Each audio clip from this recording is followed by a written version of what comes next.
오늘 우리에게 주시는 하나님의 말씀은 창세기 17장 1절에서 8절까지 말씀입니다. 한 절씩 교독하겠습니다. 아브람이 99세 때에 여호와께서 아브람에게 나타나서 그에게 이르시되 나는 전능한 하나님이라 너는 내 앞에서 행하여 완전하라. 내가 내 언약을 나와 너 사이에 두어 너를 크게 번성하게 하리라 하시니 아브람이 엎드렸더니 하나님이 또 그에게 말씀하여 이르시되 보라 내 언약이 너와 함께 있으니 너는 여러 민족의 아버지가 될지라. 이제 후로는 네 이름을 아브람이라 하지 아니하고 아브라함이라 하리니 이는 내가 너를 여러 민족의 아버지가 되게 함이니라. 내가 너로 심히 번성하게 하리니 내가 내게서 민족들이 나게 하며 왕들이 내게로부터 나오리라. 내가 내 언약을 나와 너 및 내 대대 후손 사이에 세워서 영원한 언약을 삼고 너와 내 후손의 하나님이 되리라. 내가 너와 내 후손에게 내가 거류하는 이 땅 곧 가나안 온 땅을 주어 영원한 기업이 되게 하고 나는 그들의 하나님이 되리라. 아멘. 계속해서 창세기 말씀을 나눕니다. 오늘 제목은 너는 내 앞에 행하여 완전하라 하는 그런 제목입니다. 창세기 17장 오늘 1절에서 8절까지만 나눴지만 17장 전체의 말씀을 가지고 이 시간에 함께 은혜의 말씀을 나누려고 합니다. 먼저 오늘 읽은 본문 말씀에 보면 하나님께서 아브람의 이름을 바꾸시는 이야기가 먼저 나옵니다. 이름을 어떻게 바꾸셨어요? 사실 비슷해요. 아브람을 아브라함으로 바꾸셨어요. 왜 이름을 바꾸셨을까? 그 이름을 바꾸신 이유는 뭐냐면 하나님께서 아브라함과 맺은 언약을요, 이름을 바꾸는 것을 통해서 우리식으로 말하면 다시 재갱신하는 그런 의미가 있다는 거예요. 언약의 재갱신. 그 의미로서 아브람을 아브라함으로 바꾸신 겁니다. 이 이름이 갖는 의미가 다릅니다. 아브람은요, 어떤 의미가 있냐면 존귀한 아버지라는 그런 뜻이에요. 아브람은. 근데 존귀한 아버지라는 뜻을 가진 아브람이라는 이름을 아브라함으로 바꾸셨어요. 이 아브라함이라는 이름은요, 열국의 아버지라는 그런 뜻이에요. 그러니까 뜻만 보면 존귀한 아버지에서 열국의 아버지라는 이름으로 아브라함의 이름을 바꿔주신 거예요. 여러분, 이것이 어떤 의미가 있냐면 하나님께서는요, 아브라함을 어떻게 쓰시기를 원했냐면 그냥 존귀한 아버지, 한 가정에서 존중받고 존경받는 그런 한 가정의 아버지로만 머물기를 원하지 않으셨던 거예요.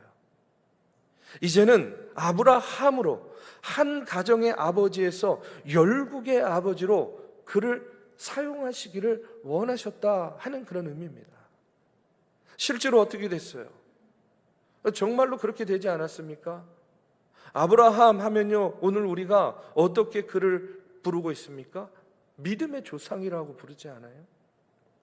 이스라엘은 당연히 아브라함을요, 열국의 아버지로서 부르겠죠. 그런데 오늘을 사는 우리도 아브라함을 믿음의 조상 이렇게 부르는 걸 보면 하나님의 뜻이, 하나님께서 그 이름을 바꾸신 뜻이 여러분 이루어진 겁니까? 아닙니까?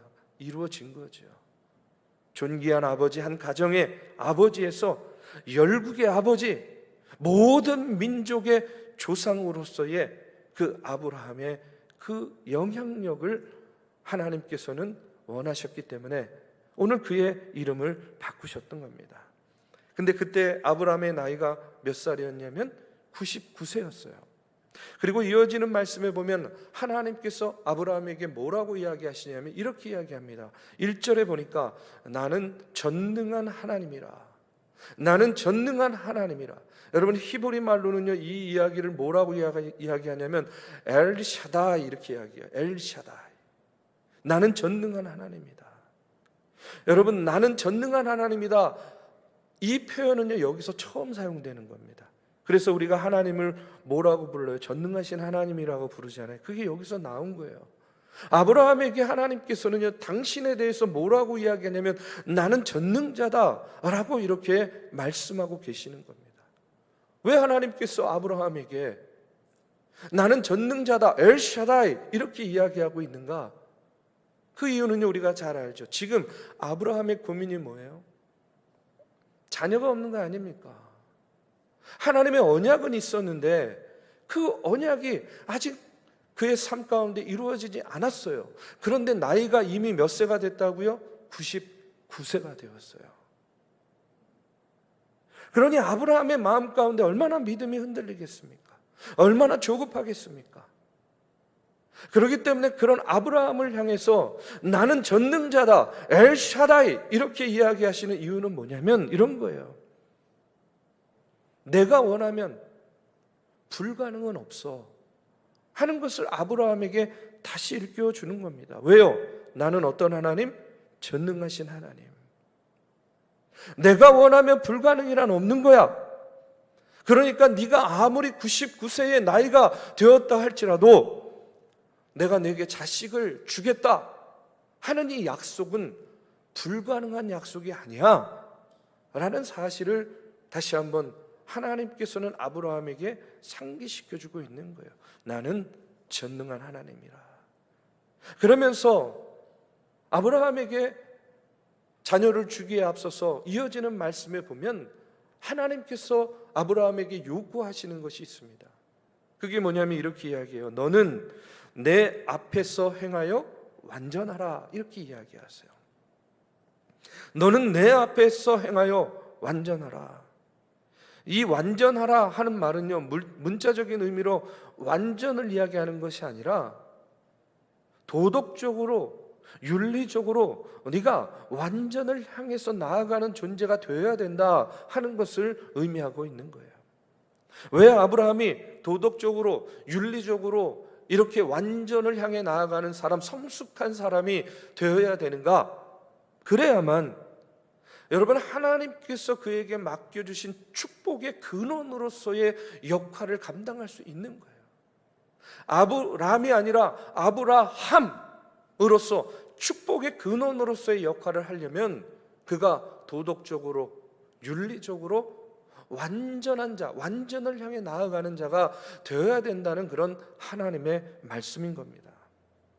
자, 그런데 여러분, 인간이요 자신의 노력만으로 완전한 자가 될 수 있습니까? 자신의 의지만으로 완전한 삶을 살 수 있나요? 우리도 매일매일 그런 생각 다짐하지 않습니까? 하나님, 내가 하나님 앞에 온전했으면 좋겠어요. 완전했으면 좋겠어요. 아까 장로님도 기도하셨지만 오늘 밤에라도 하나님께서 나를 불러 세우셨을 때에 내가 하나님 앞에 섰을 때에 잘했다 칭찬받는 자가 될 수 있는 그런 하루하루의 삶을 우리가 다 원하고 있지 않습니까?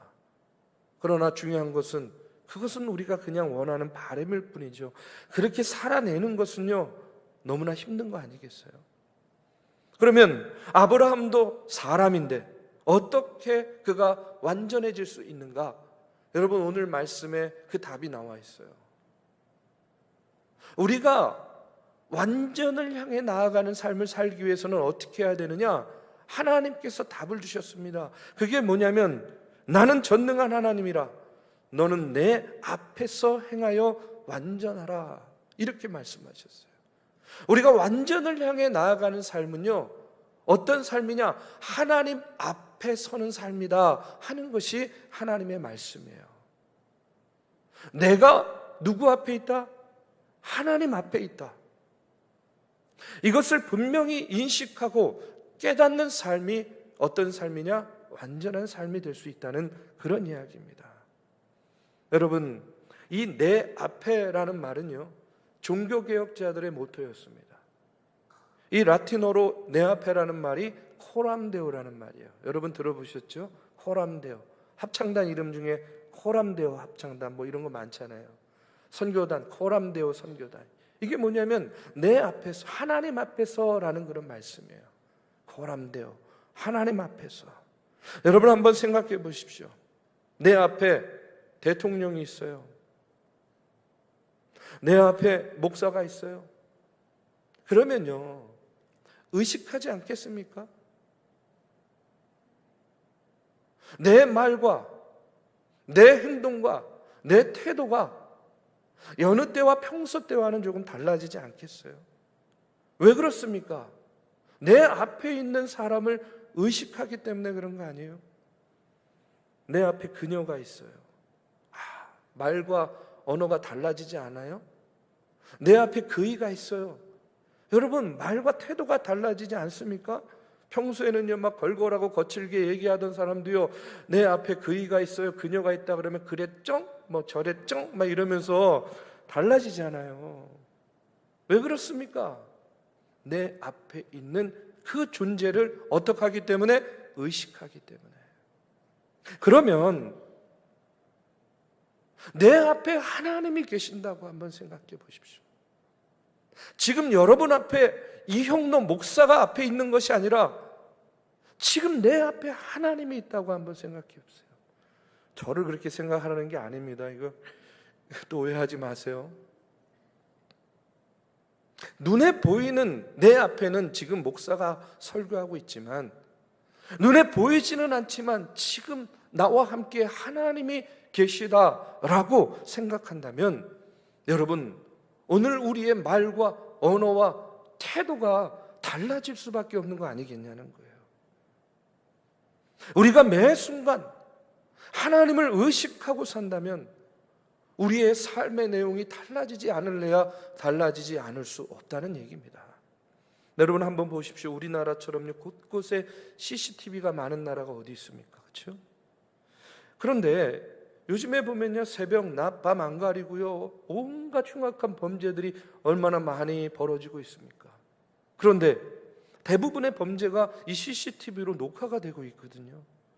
다만 범죄를 저지르는 범죄자들이 그 순간만큼은요 그걸 의식하지 못하는 거예요. 그러니까 그런 범죄들로 그렇게 저지르는 것이죠. 만약에 그 사실을 내가 지금 CCTV로 찍히고 있어, 여러분 이것을 의식만 한다고 해도 참 이 땅에 많은 범죄들이 줄어들 것 같아요. 누군가가 나를 바라보고 있다. 여러분 이 사실을 내가 인식하는 것만으로도 얼마나 내 삶의 모습과 태도가 달라지겠냐는 겁니다. 여러분 그러면요 방에 혼자 있으면 괜찮을까요?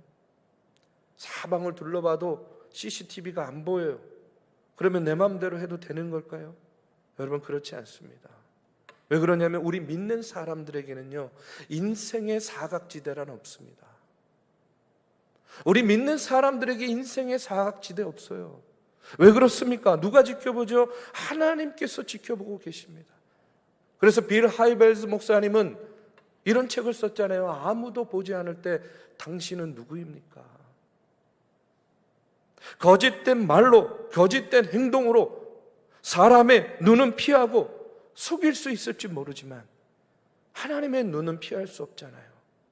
우리의 마음속까지 알고 계시는 그 하나님마저 우리가 속일 수 없는 거 아니겠습니까? 우리가 살아계신 하나님을 믿고 우리가 하나님을 진정으로 의식한다면 나의 행동 하나하나, 내 마음속의 그 생각 하나하나를 하나님이 지켜보고 알고 계신다고 생각하면 여러분 우리의 삶이 얼마나 달라질까요?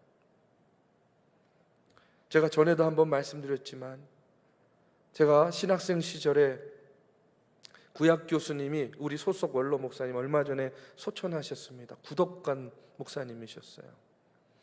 이분이 구약 시험을 보면 시험지를 나눠준 다음에 시험 감독을 하지 않고 꼭 나가세요. 나가시면서 뭐라고 이야기하냐면 이렇게 이야기하세요. 너희들 나중에 목사 될 사람들이니까 하나님이 지켜보신다 생각하고 시험을 열심히 치르세요. 하나님이 지켜보시는데 뭐 저까지 지켜볼 필요가 뭐가 있겠습니까? 하고 시험지 나눠주고 나가는 거예요. 그러면 이 교수님이 나간 순간부터 교실이 술렁술렁거립니다. 컨닝을 해야 되나 말아야 되나. 근데 여러분 이 교수님의 말이 계속 마음에 남는 거예요. 나는 이 자리에 없지만 누가 지켜보고 계신다고요? 하나님이 지켜보신다는 거예요. 하나님이 지켜보신다. 하나님이 지켜보신다. 이 말이 계속 머릿속에 맴도니까 아마도 다 술렁술렁 거린 거겠죠. 여러분, 제가 컨닝을 했을까요? 하지 않았을까요? 여러분의 생각에 맡기겠습니다. 참 지금도요, 그때같이 그렇게 강력한 유혹을 받은 적이 없는 것 같아요. 자, 여러분, 왜 아브라함에게 오늘 하나님께서 너는 내 앞에 행하여 완전하라 이렇게 말씀하고 계십니까? 이렇게 이야기해야만 아브라함이 하나님을 의식하는 삶을 살기 때문에 그런 거예요. 하나님을 의식해야만 여러분 이 땅에서 하나님 백성답게 살 수 있기 때문에 그런 겁니다. 그리고 그것이 우리를 불완전의 삶에서 완전함으로 나아가게 하는 그런 도구가 되기 때문에 그런 거예요. 하나님께서 오늘 아브라함에게 나는 엘샤다이다, 나는 전능한 하나님이다, 너는 내 앞에 행하여 완전하라 이렇게 말씀하신 이유는, 여러분 이 말씀은 아브라함뿐만 아니라 오늘을 사는 저와 여러분에게도 동일하게 주시는 말씀인 줄로 믿습니다. 지금 이 순간에도 나를 지켜보고 계신 하나님을 의식하는 그 코람데오의 정신으로 우리가 살아간다면 여러분 우리의 삶의 모습과 태도와 언어와 내 생각이요 지금보다 훨씬 더 하나님을 기쁘시게 하는 그런 모습으로 세워질 줄로 믿습니다. 이어지는 9절에서 14절의 말씀은요, 우리가 잘 알듯이 할례에 대한 그런 말씀이 나옵니다. 10절 11절에 보니까 이런 말씀이 나와요. 너희 중 남자는 다 할례를 받으라. 이것이 나와 너희와 너희 후손 사이에 지킬 내 언약이니라. 너희는 포피를 베어라. 이것이 나와 너희 사이의 언약의 표징이니라. 왜 하나님은 아브라함의 후손들에게 이렇게 할례를 받으라고 명령하셨는가? 여러분요, 할례는 한마디로 말하면 구별됨의 표시입니다. 구별됨. 이스라엘 백성과 이스라엘 백성이 아닌 그런 사람들이요, 이 할례를 통해서 어떻게 되는 거예요? 구별이 되는 거예요. 여러분 이것을 영적인 의미로 우리가 해석을 하면 이런 거예요. 하나님의 백성은 구별돼야 된다는 겁니다. 누구와 구별되는 겁니까? 세상 사람, 믿지 않는 사람들과 구별돼야 된다는 그런 말씀이에요. 그 구별됨의 표징으로서 어떻게 하라는 겁니까? 너희 살에 영원한 표식을 만들라는 겁니다. 그래서 유대인 남자들은 낳으면 8일 만에 뭐 하는 거죠? 할례하는 거예요. 그리고 유대인 남자들은요, 그렇게 평생을 살면서 그 표식을 보면요, 무슨 생각을 하겠습니까? 우리 민족은 다른 민족과 달라. 우리는 하나님의 택한 백성이야. 우리는 구별된 민족이야. 그 표식을 보면서 이스라엘 백성들은요, 늘 그 생각을 하지 않겠냐는 거예요. 그렇기 때문에 우리는 세상 사람들과 달라야 돼. 저 이방인들과 다른 삶을 살아야 돼. 늘 이런 생각을 갖게 만든다는 것이죠. 이처럼 할례를 통한 구별됨은 뭐냐? 나 자신이 하나님의 택한 백성임을 알게 하는 그런 상징이 되었다는 겁니다.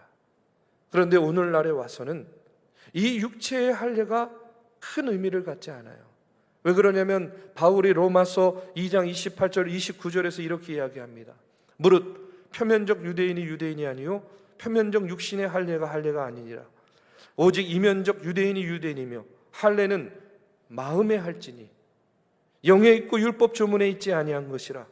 그 칭찬이 사람에게서가 아니요 다만 하나님에게서니라 하고 이렇게 이야기해요. 이제는 진정한 할례는요, 육체의 할례가 아닙니다. 어디에 하는 거예요? 우리의 마음의 할례라는 거예요. 그러면 우리가 어떻게 마음의 할례를 받습니까? 우리가 마음의 할례를 받는 방법은 뭐냐면 우리가 예수 그리스도를 구주로 믿는 거예요. 그럴 때 예수 그리스도의 보혈의 피로 우리가 죄 사함 받고 구원 받는 겁니다. 그것이 바로 마음의 할례를 받는 거예요. 자, 이렇게 예수 믿고 마음의 할례를 받고 구별되는 겁니다. 누구와 구별되는 거예요? 세상 사람들과 구별된 존재들이 되었다는 거예요. 이처럼 할례는 세상 사람들과 다르게 살아야 된다 하는 그런 표징이에요. 마태복음 5장 13절에 보면 우리 표와도 마찬가지로 예수님께서 뭐라고 이야기하셨습니까? 너희는 세상의 소금이니 소금이 만일 그 맛을 잃으면 무엇으로 짜게 하리요?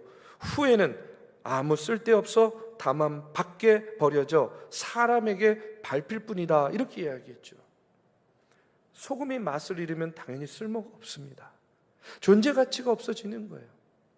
자, 소금은요, 짜야 소금이에요. 마찬가지로 그리스도인에게도 그리스도인의 맛이 있어야 된다고 저는 믿습니다. 여러분, 그것이 세상 사람들이 우리를 볼 때 우리의 매력 아니겠어요? 우리가 말로는, 입술로는 늘 교회의 부흥을 말하고 복음을 전하고 선교에 앞장서야 된다 이야기합니다. 어려운 이웃을 구제하고 섬겨야 된다고 이야기하지만 실제로 우리에게 그런 기회가 주어졌을 때에 만약에 우리가 믿지 않는 사람들처럼 늘 계산적이고 늘 타산적이고 우리가 그렇게만 생각하고 판단한다면 어떻게 여러분 우리가 복음을 전하고 증거할 수 있었겠습니까? 우리의 모습을 보고 우리의 결정을 보고 우리의 태도를 보고 교회 다니는 사람은, 예수 믿는 사람은 정말 뭔가 달라도 다르구나, 여러분 이런 것들을 보여주고 느끼게 해야 되지 않겠습니까? 하나님께서는 우리에게 마음의 할례를 받은 자로서 저 세상과는 구별된 삶을 살도록 저는요 지금도 우리 교회에도요 수많은 기회를 주고 계신다고 믿습니다. 오늘 우리의 선택과 결정이요, 그렇기 때문에 소금의 맛을 내는 마음의 할례를 받은 것과 같이 세상 사람들과는 구별된 그런 선택과 결정으로 주의 꿈을 품고 세상에 나가서 빛과 소금의 역할을 다하는 우리 중앙교회가 되기를 간절히 바랍니다.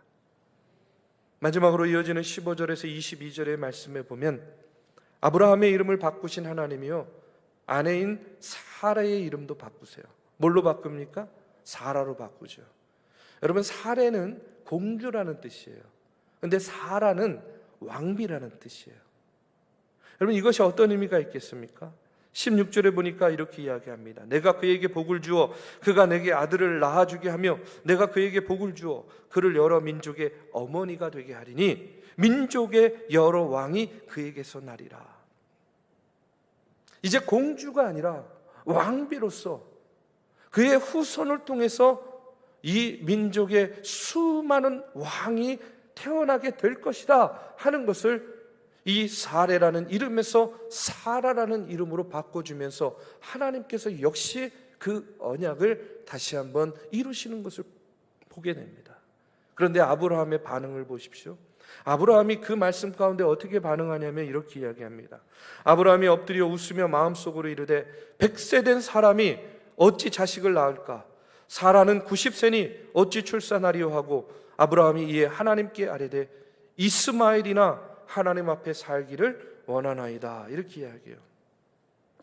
아브라함이 아직요 믿음의 조상의 반열까지는 못 갔어요. 그의 믿음이 흔들리고 있는 겁니다. 지금 뭐라고 이야기하냐면 이런 거예요. 하나님, 100세 된 저와 90세 된 사라가 어찌 아이를 낳는단 말입니까?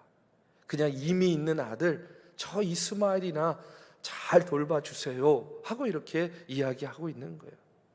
아브라함의 믿음의 한계를 볼 수 있어요. 그런데 아브라함이요 이스마엘 이야기를 하니까 하나님께서 뭐라고 이렇게 이야기하시냐면 하나님이 이르시되 아니라 내 아내 사라가 내게 아들을 낳으리니 너는 그 이름을 이삭이라 하라. 내가 그와 내 언약을 세우리니 그의 후손에게 영원한 언약이 되리라. 이렇게 이야기해요. 하나님의 언약은 이스마엘이 아니라 누구에게? 앞으로 태어날 사라의 아들 이삭에게 있다 하는 것을 분명하게 하나님께서 말씀하고 있는 거예요. 아브라함의 인간적인 눈은 이미 눈앞에 있는 이스마엘을 향했지만 여러분, 하나님의 눈은 이스마엘이 아니라 아직 태어나지도 않은 누구에게? 이삭에게 향하고 있는 것을 보게 됩니다. 자, 여러분, 오늘 이 말씀을 보면서 참 하나님께서 귀한 깨달음을 주세요. 그것은 뭐냐면 믿음이 뭐냐는 거예요.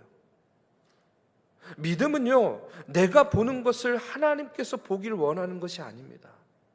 믿음은 하나님께서 가리키는 곳을 보는 것이 믿음이에요. 아브라함도 내 눈앞에 있는 이스마엘을 하나님 봐주기를 원합니다, 이럴 것이 아니라 하나님의 눈이 있는 곳에 내 눈도 머물면서 아직 태어나지도 않은 이삭을 바라볼 수 있는 그 믿음의 눈을 그가 가졌어야 된다는 이야기예요. 왜 그렇습니까? 하나님께서는요, 어떤 하나님이라고요? 엘샤다이, 전능하신 하나님이에요.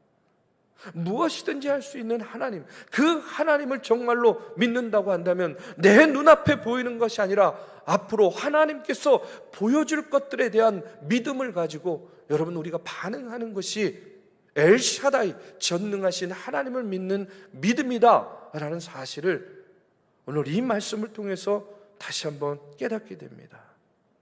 그렇기 때문에 눈에 보이는 것에 일희일비할 것이 아니라 여러분, 보이지 않는 길을 가는 것 같지만 우리의 미래 가운데 언약을 이루시는 하나님을 우리가 믿고 의지해야 될 줄로 믿습니다. 여러분, 하나님께서는 우리 중앙교회를 132년 동안을요, 우리와 한 치 앞도 내다볼 수 없었잖아요. 얼마나 많은 환난과 고난이 있었습니까? 그 역사의 질곡 가운데서도 하나님께서는 이 교회 지켜주시고 여기까지 인도해 주시지 않았어요? 저는 믿습니다. 앞으로 하나님께서는요, 100년, 200년 더 놀라우신 은혜로 우리 교회를 이끌어 주실 거예요. 오늘 우리는 이 땅에서의 삶이 제한적이지만 이 교회를 향한 하나님의 인도하심과 역사는요, 무제한적이다 하는 사실을 우리가 분명히 믿고 바라봐야 됩니다. 그렇기 때문에 우리는요, 오늘을 사지만 미래를 향한 포석을 놓는 삶을 살아야 되는 거예요. 오늘 눈에 보이는 것들에만 일희일비하지 않고 우리가 앞으로 100년, 200년을 하나님께서 우리 교회를 인도해 주실 것이다 하는 그런 믿음을 가지고 눈앞에 이스마엘을 보는 믿음이 아니라 이제 하나님께서 약속하고 언약하신 이삭을 보는 눈을 가지고 여러분, 오늘 이 중앙교회를 세워 나가야 될 줄로 믿습니다. 너는 내 앞에 행하여 온전하라, 완전하라 하는 이 말씀을 오늘 우리가 마음속에 새기고 하나님의 뜻 가운데 나아가는 저와 여러분이 되기를 주님의 이름으로 축복합니다.